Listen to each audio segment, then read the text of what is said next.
Londine du Crevon et son officier. Première partie, Emma. L'envie d'en faire encore plus. Juillet 1940. Comme beaucoup de Français, j'ai entendu l'appel du général de Gaulle le 18 juin. Message reçu. Par le bouche à oreille, certains de nos blessés français ont également eu vent de cet appel. Certains n'aspirent qu'à guérir pour s'évader. Les plus nombreux dans ce cas restent les aviateurs britanniques. Pendant l'été, je suis affectée dans la salle Pouchet, pendant que ma copine Thérèse l'est dans le dortoir 71. En discutant avec nous, certains soldats se rendent compte que nous détestons les Schleux autant qu'eux et que nous sommes favorables aux idées de Gaulle. Ceux-là n'hésitent donc pas à nous parler de leur désir de rejoindre l'Angleterre, ne serait-ce qu'en parler les réconforte. Et avoir un projet les aide à ne pas baisser les bras pour surmonter leurs blessures.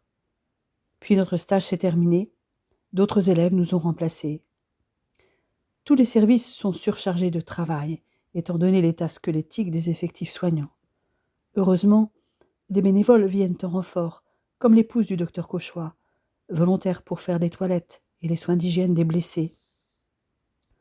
J'ai beau être débordée, comme mes amis, nous parvenons de temps en temps à nous rendre en ville, plus souvent dans un but utilitaire que pour les loisirs.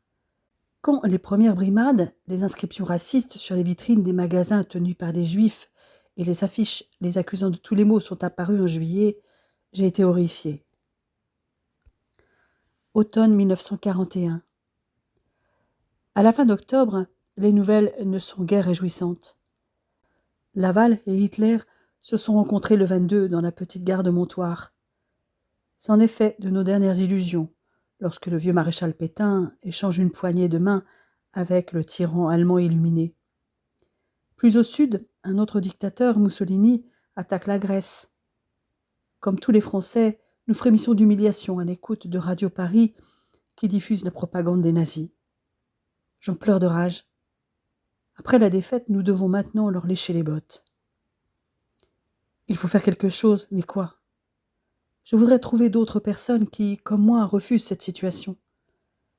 Les Allemands réquisitionnent à tout va, et nous sommes rationnés.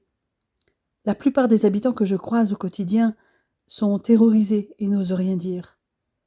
Mais d'autres ont le courage de protester malgré cette peur qui les tenaille tout autant. Manifester est impossible. Verboten, disent les occupants, qui régissent tout. Le seul moyen de faire entendre la voix de ceux qui s'opposent à toutes ces restrictions que les Boches nous imposent, ce sont les affiches et les tracts. Mais ce genre de choses ne s'improvise pas. Je dois parvenir à rencontrer des personnes qui ont le même objectif, comme celles qui cochent ces affiches qu'on voit fleurir en ce mois de novembre, qui distribuent les tracts que nous trouvons dans nos boîtes de lettres ou dans les toilettes des bars, les sièges des cinémas. Grâce à ces intrépides, nous apprenons qu'il y a eu des manifestations de ménagères pour protester contre les restrictions et réclamer des denrées, du charbon ou d'autres produits de première nécessité. Cependant, impossible de rentrer en contact avec ces gens. Ils sont discrets. La preuve, même les flics ne parviennent pas à leur mettre la main dessus, malgré la pression que leur met la gendarmerie. Je me sens démunie face à tout ce qui se passe, et encore plus depuis la loi qui exige l'éviction des fonctionnaires israélites. Décembre 1941. Je peux enfin retourner un peu Harry chez mes parents au moment de Noël. Ce répit me permet aussi de voir ma marraine, Irène Duclos, à Saint-Nil-Thiboux, ainsi que la famille Boulanger que je connais depuis que je suis gamine. Les Boulangers sont propriétaires d'une scierie au hameau des Ventes et des amateurs de théâtre qui organisent des représentations. J'ai pendant un temps fait partie de la troupe jusqu'en 1939. Je passe toujours leur dire bonjour quand je peux revenir dans mon coin de campagne natal. Je leur fais part de ma frustration de ne pouvoir agir, car je connais leur sympathie pour De Gaulle. Mon frère, Antoine, est lui aussi revenu pour les fêtes et m'a accompagné. Lui n'attend qu'une chose, pouvoir partir en Angleterre répondre à l'appel du général. En attendant, ayant repris ses études de droit à Paris, il a intégré un groupe d'étudiants résistants et distribue des tracts. Du coup, je me sens encore plus frustrée. « Écoute, Emma, sois patiente, me dit Raoul Boulanger. Il faut du temps pour s'organiser, pour être vraiment utile et efficace. Les choses avancent, crois-moi. Dès que j'aurai du nouveau, je te le ferai savoir. J'ai bien compris que tu voulais t'engager. Merci, Raoul. J'ai quand même la chance de me sentir utile, mais j'aimerais vraiment faire plus. C'est vrai que les choses commencent à bouger. Dès le 1er janvier, la radio de Londres ayant demandé à ses auditeurs de rester confinés chez eux de 15h à 16h, tous les clients français du Café Victor et du Café de la Bourse s'éclipsent un peu avant pour être rentrés à temps. Il n'y a plus que des Allemands dans les rues de Rouen, complètement déroutés de ne plus voir de Français, ce qui les incite à se méfier de tout. Les autochtones réapparaissent à partir de 16h. Les autorités allemandes n'ont pas apprécié ce petit jeu, paraît-il. Finalement, cette année 1941 commence assez bien. Mais à partir du 7 janvier, la situation devient préoccupante. Il fait un froid polaire, au point que la Seine charrie des glaçons. 2 ponts de bateaux partent à la dérive, le gel et les blocs de glace ayant provoqué la rupture des amarres du premier et brisé le second. Les 2 rives du fleuve sont isolées. Or, les abattoirs se trouvent rive gauche. Finalement, la viande sera acheminée via le chemin de fer et le pont aux Anglais. Tout le monde grelotte de froid, du fait de la pénurie de charbon. Ceux qui le peuvent brûlent du bois, souvent de récupération, dans des poêles émaillés en tôle. La salle de cours que nous occupons à l'hospice général est chauffée grâce aux poêles en fonte que le père Blondet, un utilisé, vient recharger, même pendant les enseignements. Le moins que l'on puisse dire, c'est qu'il ne le fait pas discrètement. En outre, chaque rechargement occasionne des nuages de poussière et de cendres, ce qui n'empêche pas nos enseignants de continuer à nous prodiguer leur savoir imperturbable. Juin 1941. La fin de notre formation est arrivée. Comme mes copines, j'ai validé tous mes stages et il ne reste plus que l'examen écrit pour obtenir notre brevet de capacité professionnelle d'infirmière, qui va nous permettre de porter le titre d'infirmière diplômée d'État. Il n'est que 7h30 et les rues sont bien calmes en cette fin juin, qui après des débuts frisqués s'est enfin mise au beau, voire très beau. Le chemin est vite parcouru jusqu'à l'hospice général, et comme souvent, j'évite les jardins de l'hôtel de ville, préférant passer par la rue Orbe. Les jardins sont trop fréquentés par les Allemands, puisque la commandantur est installée dans l'hôtel de ville. Néanmoins, j'en croise 3 en arrivant à la Croix-de-Pierre, pile au moment où la brise légère s'engouffre sous ma jupe. Je rougis comme une tomate quand il siffle à la vue de mes jambes. Du coup, je hâte le pas, pressé d'arriver à l'amphithéâtre où doit avoir lieu l'examen, et j'arrive très en avance. Je suis obligée d'attendre près d'une demi-heure avant l'appel. Thérèse arrive un quart d'heure après moi. En m'apercevant, ses lèvres s'étirent en un grand sourire. « Dans quelques heures, finis la formation, me dit-elle. »« Oui, il est temps, je suis fatiguée. Et toi, tu as l'air complètement crevée. » Je n'ai pas autant de facilité que toi, Emma. Il a fallu que je bosse dur. Et là, tu vois, j'ai l'impression de ne plus rien savoir. Advienne que pourra. Ce n'est pas ça qui va gâcher ma bonne humeur. Heureusement, la guerre ne nous a pas ôté notre joie de vivre, et celle de Thérèse est contagieuse. Ne t'inquiète pas, on a toujours cette sensation avant un examen. Moi aussi, j'ai l'impression d'avoir tout oublié. Arrête, Emma. Tu vas cartonner comme d'habitude. Tu es la meilleure d'entre nous. Elle me rappelle sans cesse que je suis trop studieuse, que j'oublie de prendre du bon temps. C'est vrai que je me suis investie avec passion dans mes études. Je jette un coup d'œil circulaire dans la salle. Où est Suzanne ? Tu devrais commencer à t'habituer, rétorque mon amie. Elle est souvent en retard depuis qu'elle fréquente son officier, ce Manfred Fischer. À son regard, je sais qu'elle pense comme moi, mais nous nous efforçons de rester neutres. Aucune de nous deux n'approuve la liaison de Suzanne avec son Allemand. Fort heureusement, il n'est pas de la Schutzstaffel. Quand je pense que tous les mecs se jetteraient à ses pieds, il a fallu qu'elle couche avec un Boche. Que cherche-t-elle ? Pas des avantages financiers en tout cas. Sa famille est fortunée. Même ses parents semblent se réjouir de cette relation. Cela nous dépasse un peu. Finalement, notre belle brune arrive pile à l'heure, les cheveux en bataille. Elle a juste pris le temps d'enlever les traces de rouge vif dont elle avait dû peindre ses lèvres, car le maquillage n'est pas autorisé à l'école d'infirmière. J'ai passé une soirée de tonnerre, s'exclame-t-elle encore un peu essoufflée. Nous nous en serions doutés, à voir sa tête, et nous devinons le programme de la dite soirée. Restaurant chic et nuit débridée dans le lit de Manfred. Seule l'intervention de mademoiselle Charnier l'empêche de nous raconter sa nuit, ce qui m'aurait immanquablement fait bouillir. Mentalement, je remercie notre chère directrice. Je n'aime pas les Allemands qui font régner leur loi, celle du plus fort, et à laquelle nous devons obéir sous peine d'y laisser notre peau, qui ne vaut pas bien cher à leurs yeux. Et devant le fait qu'ils remportent tant de victoires depuis le début de cette fichue guerre, j'enrage. Dès que j'ai le sujet d'examen entre les mains, j'oublie tout le reste. Après la restitution des copies, je rejoins mes amis et nous nous précipitons dehors pour profiter du soleil. Nous échangeons nos impressions sur le sujet et les réponses données par chacune d'entre nous. Bref, nous repassons l'épreuve une seconde fois. Si nous allions boire un verre, propose Suzanne. Si Thérèse saute de joie, je reste de marbre. Bien sûr, ça a un coût financier en ces temps difficiles, mais ça veut surtout dire fréquenter des lieux où il y aura des Allemands. Ce sera sans moi, rétorquai-je. Oh allez, Emma, pour la fin de nos études, renchérit Thérèse. Je secoue la tête en signe de dénégation et passe la bandoulière de mon sac sur mon épaule. Thérèse passe un bras autour de ma taille pour tenter de me convaincre. Et puis, c'est l'occasion de faire des rencontres. Ça fait combien de temps que tu n'es pas sorti avec un garçon ? J'ignore la question avec une moue révélatrice. Ça doit dater du lycée, répond Suzanne ironique. Je ne l'ai jamais vu avec un garçon. Quel rapport avec le fait d'aller boire un verre, m'insurgeai-je ? Tu as besoin de te changer les idées, de te détendre, et dans le bar, il y aura des garçons. Et puis, il faut bien le fêter, cet examen, insiste Thérèse, avec son sourire lumineux. Il est vrai qu'il y a longtemps que je ne suis pas sortie avec les filles, simplement parce que les boches sont partout.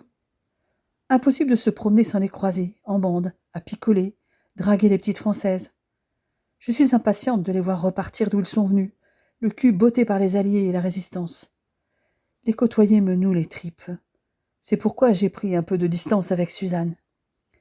Néanmoins, je cède à l'invitation. D'accord. Où et à quelle heure ? Chez moi, à 19h, réplique Suzanne. Je regrette déjà d'avoir accepté.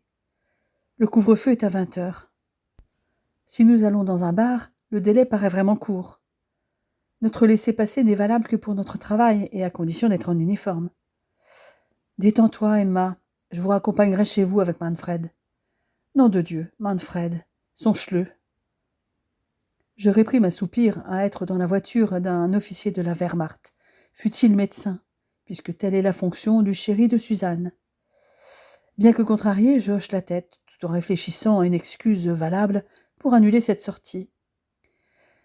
Et si je disais que mon père s'y oppose, ce qui serait vrai, si je l'informe, faire semblant d'être malade ?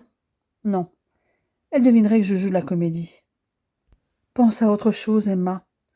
Profite de la vie avant qu'il soit trop tard. Lorsque nous arrivons chez Suzanne, à l'heure prévue, une voiture allemande est stationnée devant chez elle. Manifestement, elle ne craint pas le regard des autres. Thérèse et moi sommes encore plus stupéfaites de voir son père partager une bouteille de vin avec Manfred, comme s'ils étaient de vieux amis. En nous voyant, l'officier se lève pour nous saluer avant de se tourner vers Suzanne pour un baiser langoureux. Je détourne le regard, gêné par le spectacle. Finalement, nous suivons le couple et montons à l'arrière de la Mercedes. Étonnamment, j'arrive à me détendre, d'autant que le trajet ne dure que 7 ou 8 minutes jusqu'au café Victor fréquenté par les Allemands. Il est d'ailleurs bondé de boches, en charmante compagnie. Manfred entre en premier et nous tient courtoisement la porte. Il me murmure au passage, avec son accent à couper au couteau, que Suzanne s'attend à ce que je sois correcte et gentille avec les Allemands. Mon ami a dû l'avertir de mon antipathie envers les occupants. J'hoche la tête avec un sourire entendu. Je le suis, avec mes amis, jusqu'à un coin de l'établissement où nous nous installons. Je constate avec effarement qu'il y a beaucoup de Françaises dans les bras ou assises sur les genoux de teutons plus ou moins alcoolisés. Plutôt plus que moi d'ailleurs. Ma respiration se bloque un instant, puis reprend difficile, eu égard aux volutes de la fumée des cigarettes. Le serveur nous apporte en quelques minutes les boissons que nous avons commandées. Pour ma part, j'ai opté pour un verre de cidre. Tout en sirotant mon breuvage, je jette un coup d'œil autour de moi, étudiant la faune environnante. Autant d'hommes de troupe que d'officiers, essentiellement de la Wehrmacht, quelques SS, 3 ou 4 marins, et 2 officiers de la Luftwaffe que je reconnais à leur uniforme bleu-gris. « Tu as l'air dans tes pensées, m'interroge Thérèse. Je regarde tout ce joli monde, rétorquai-je avec un sourire un peu figé. Suzanne me scrute tout en avalant une gorgée de vin, laissant une marque de rouge à lèvres sur son verre, cosmétique sûrement offert par son officier. Tu devrais lui présenter un de tes camarades, Manfred. Je crois que j'ai quelqu'un pour mademoiselle Conteville. Je n'ai pas le temps de réagir que déjà il s'est levé. Je prends ma tête dans mes mains sans mot dire. Je regrette vraiment d'être venue. Tu sais qu'il peut te trouver quelqu'un de sympathique, précise Suzanne. Et puis, s'il ne te plaît pas, tu peux refuser. C'est ça, compte là-dessus, ronchonnai-je en avalant une gorgée de cidre. Sur ce, Manfred rapplique avec un officier de la Wehrmacht, très grand, des cheveux blonds très clairs, des yeux d'un bleu délavé, qui s'illuminent lorsqu'il me voit, alors que je l'observe, impassible. Emma Conteville, je vous présente le Hauptmann Karl Rebmann. Enchanté, Fraulein Conteville, me susurre le belâtre, avec une courbette et en me gratifiant d'un baise-main très protocolaire. Un brin agacé, je ne réagis pas. Ma mine renfrognée le désarçonne. Je suis désolée, je parle français avec un très fort accent, et je crois que vous n'aimez pas beaucoup les Allemands. Difficile d'aimer un inconnu. Nous pouvons faire connaissance, ajoute-t-il avec un sourire séducteur. Les autres observent l'échange et Manfred semble se divertir de la situation. Et si je n'en ai pas envie? Vous cherchez à me décourager, Emma. Ça ne marche pas avec moi. Je le toise étonné qu'il ose m'appeler par mon prénom. Puisque vous ne voulez pas parler, peut-être pouvez-vous m'accorder une danse? Ensuite, je vous laisse tranquille, je vous le promets. Espérant qu'il me fiche la paix après cette danse, j'attrape la main qu'il me tend. Quelques couples dansent déjà sur la piste, sur une valse française, le genre qui oblige les partenaires à se rapprocher. Je sens que je me suis fait avoir. Je pose une main sur son épaule, l'autre dans la sienne, pendant qu'il glisse son autre main dans mon dos. Mes yeux arrivent à la hauteur de son menton, ce qui me permet d'éviter facilement tout contact visuel. Il danse plutôt bien, me faisant oublier quelques instants qui il est et que je ne devrais pas être là. Danser avec lui est une entorse à mes idées et à mes valeurs. Je m'évade dans mes songes, ceux d'un passé récent où nous étions libres. Je me concentre sur les pas de danse. Quand la musique s'arrête, je suis bien obligé de lever le nez, croisant le regard bleu pâle du capitaine. Il a un beau sourire qui m'aurait fait sans doute craquer s'il avait été français. Je me mords la lèvre inférieure pour ne pas répondre à ce sourire. Vous êtes très belle, Emma. J'ai très envie de vous revoir, me susurre-t-il à l'oreille. Je pâlis et je me raidis. Irait-il jusqu'à m'y contraindre? Je ne sais même pas à quel genre de type j'ai affaire. Rebmann peut aussi bien être correct qu'un salaud. Je crains que ce soit difficile. Mes études sont terminées, je vais donc quitter Rouen pour rentrer enfin chez moi. Je me détache de lui et retourne vers la table autour de laquelle se trouvent mes amis et Fischer. Thérèse et Suzanne interrompent leur discussion à mon arrivée. Signe qu'elle parlait de moi et du capitaine. Elle doit être en train de s'imaginer toutes sortes de scénarios invraisemblables. Je regarde autour de moi et mon regard croise celui de Rebmann. Je détourne les yeux aussitôt et me recentre sur mes amis, sinon ils pourraient croire qu'ils m'intéressent. Le courant semble bien passer entre vous deux, me fait remarquer Thérèse. N'importe quoi, me révoltai-je en haussant les épaules. Je fais semblant d'ignorer leurs remarques qui fusent, et je vide mon verre de cidre d'un trait, avant de le reposer bruyamment. J'ai envie de rentrer, annonçai-je soudain. Déjà réagit Suzanne. Nous venons à peine d'arriver. Une voix masculine nous interrompt, celle de Rebman. Je peux vous raccompagner si vos amis veulent continuer à profiter de leur soirée. Ça ne me dérange pas, propose-t-il. L'idée ne me réjouit pas, mais je n'ai pas d'autre choix. J'acquiesce donc et salue mes amis, ainsi que Manfred, avant de suivre le capitaine. Je le suis jusqu'à sa voiture, dont il m'ouvre galamment la portière passager. Le trajet se déroule sans un mot, sauf ceux utiles pour lui indiquer le chemin. Je sens qu'il jette un œil vers moi de temps à autre, mais je reste imperturbable. Il n'est pas déplaisant, mais je ne veux surtout pas lui laisser un quelconque espoir.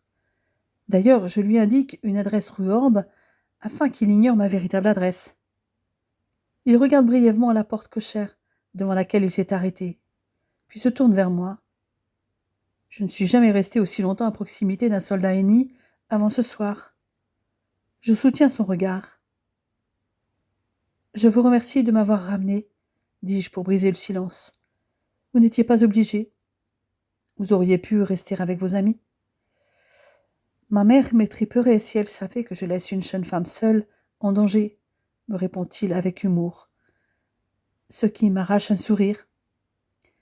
Je m'apprête à sortir de la voiture, les deux jambes déjà à l'extérieur, quand je sens sa main sur mon avant-bras. Je me fige. Il n'y a aucune agressivité dans son geste, mais il me fait penser aux arrestations que j'ai déjà pu observer dans la rue. « Emma, un instant, lance-t-il. J'aimerais vraiment vous revoir. Je vous l'ai dit, je vais quitter Rouen. Vous allez bien revenir de temps en temps. Je ne sais pas quand. Vous n'aurez qu'à demander à mon amie Suzanne, par l'intermédiaire de votre ami Fischer, l'informai-je pour couper court. Je le ferai, réplique-t-il d'un air de défi. Merde, il est bien capable de se renseigner auprès de mes amis pour en savoir plus. Tant pis, qui vivra verra. Je m'engouffre vite dans l'immeuble devant lequel je lui ai demandé de stationner. J'attends qu'il soit reparti, pour ressortir et rejoindre mon garni. Le capitaine Rayman n'aura pas l'occasion de me revoir. Quelques jours plus tard, j'apprends que sa compagnie a été envoyée sur le front russe. J'espère seulement qu'il s'en sortira vivant. Après tout, il n'était pas antipathique.